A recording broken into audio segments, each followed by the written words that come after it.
Gentlemen, welcome back to the shop. Today, we make a thing out of a beloved material, a new ingredient. And as any chef will tell you, new ingredients require new recipes.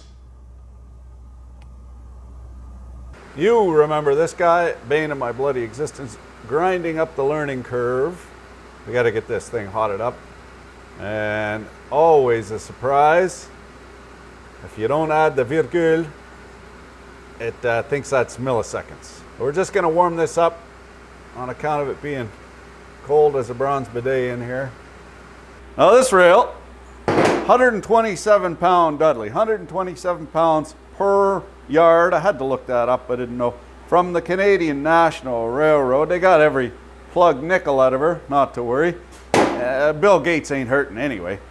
I have it on the utmost authority, that is blacksmithing forum post, decades old, mind, that this is 1084 carbon steel, a proper grade of steel, real popular with the knife makers. However, chock-a-block right full of the molybdenum, which makes it work hardened.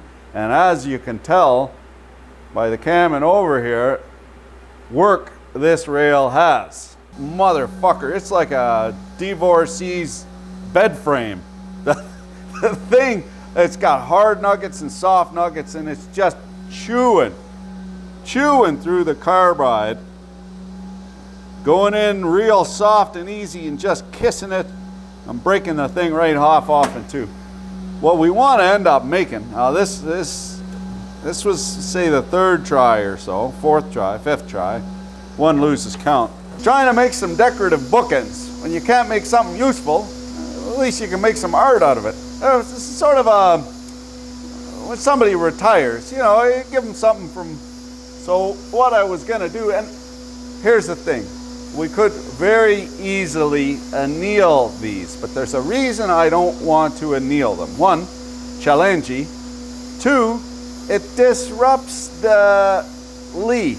A Western European, that is a Teutonic ideal of organization. It's very rectangular, very regular, a place for everything and everything in its place. It's wholly unnatural. You look at a tree and it is fighting with the entirety of its being against entropy. It is organized, and yet it is not square. It is not always knolled. That is the concept of Lee, which is a natural organization. What would seem to an outsider as utter chaos is completely organized.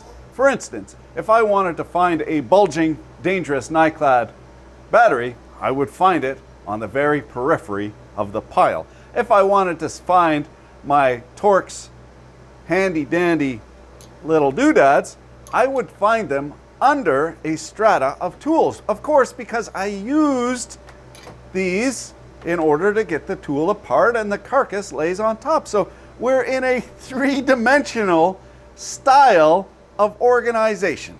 That is Lee.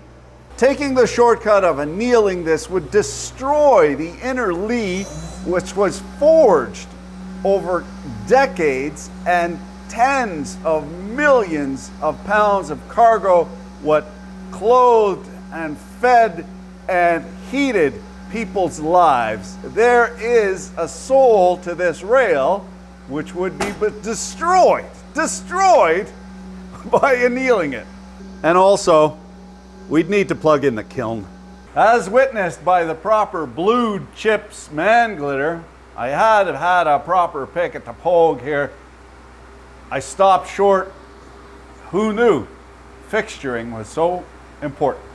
So we got a little bit better fixturing, and we've changed some of the parameters, just lowered the feed down a little bit, increased the speed, and we are using that spindle speed variation, which changes, you could hear it while it was running, it changes the speed of the tool up and down, so it's always accelerating or decelerating.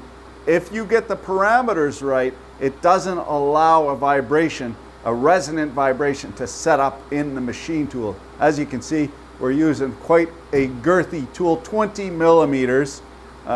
These Yeah, I think these are from the usual scumbags, just El Cheapos from the Big Rock Candy Mountain. Brand spanking, she is 20 millimeter end mill. We're just going to make sure that the confuser knows how long it is. Woo, crunchy.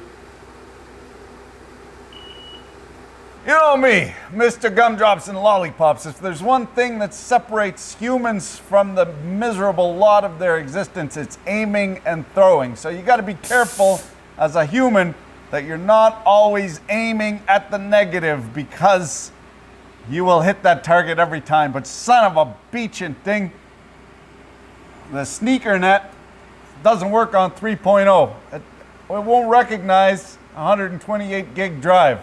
So I gotta go back to the confuser, put it on a shitty old drive. It never fucking ends. All right, there we go. USB.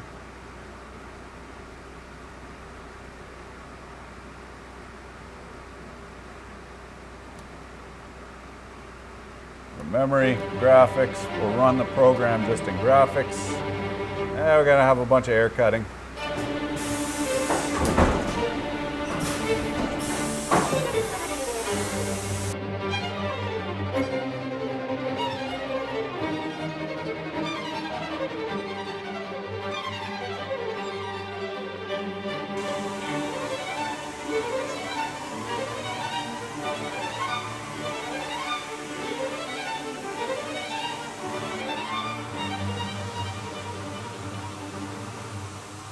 You see there's a little ridge. A corncob cutter must have lost a edge.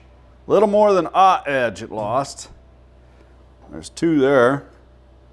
And now we're getting her. We're getting her. I just want to reiterate, no one in their right mind would be so dumb as to try and machine as hard as woodpecker lips. Invariably, you get into industry, you will see this. Somebody come over, called you over, hey, this thing, this bandsaw, cutting like a hot damn, and now it's all cattywampus, it ain't working, it's squealing, and so you get up from behind your clipboard and you kind of walk over through the haze of welding spatter and twisted steel and sex appeal to discern from a distance, is that what I think it is in the vise of the bandsaw? You get a little closer, some fucking moron what brought in an old scabby piece of rail is trying to cut it in the company bandsaw. They're making dollies or this, that, the other thing for body work or anvils or some brainiac idea, and stripped all the teeth off the one side of the rake on the bandsaw, and now it ain't cutting. So do not cut rail in the bandsaw. You got to do it. It's a fantastic job for somebody else. It's fucking horrific to cut it in the abrasive saw, but that's the only way you're going to get any kind of mileage is abrasive cut. It's noisy, horrific, horrific. Good job for somebody else. But being as how we wiped this edge off right off the hop, we got to be either not fixtured well enough, it vibrating, or we come in. Well, I mean, the simple thing is if you got a microscopic chip, you took too much of a bite. And very likely on the lead in, we took too much of a bite. So what I did, I dialed it back from 22 inches per minute to 19 on the regular feed. And then the lead in, that is when it starts its cut, I dialed it back to 15 inches per minute. We'll see now if this pre-damaged end mill will get through an entire bookend. Fingies crossed.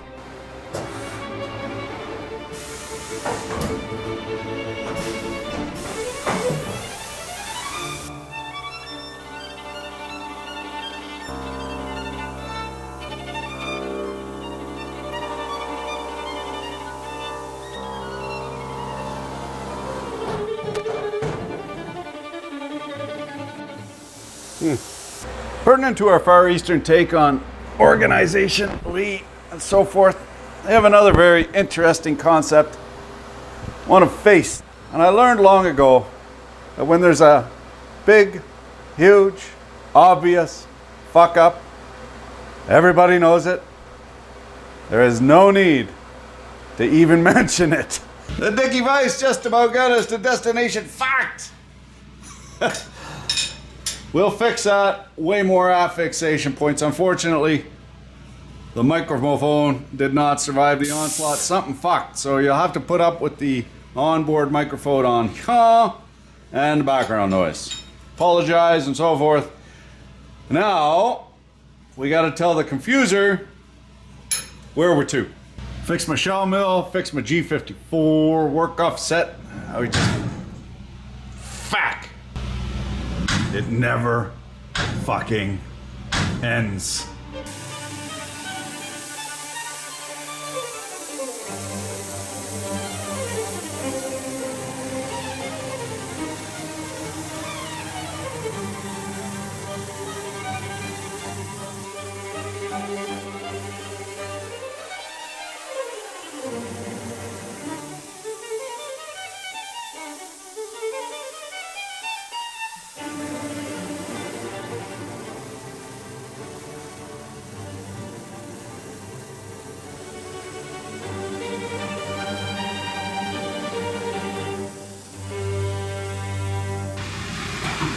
Cycle complete.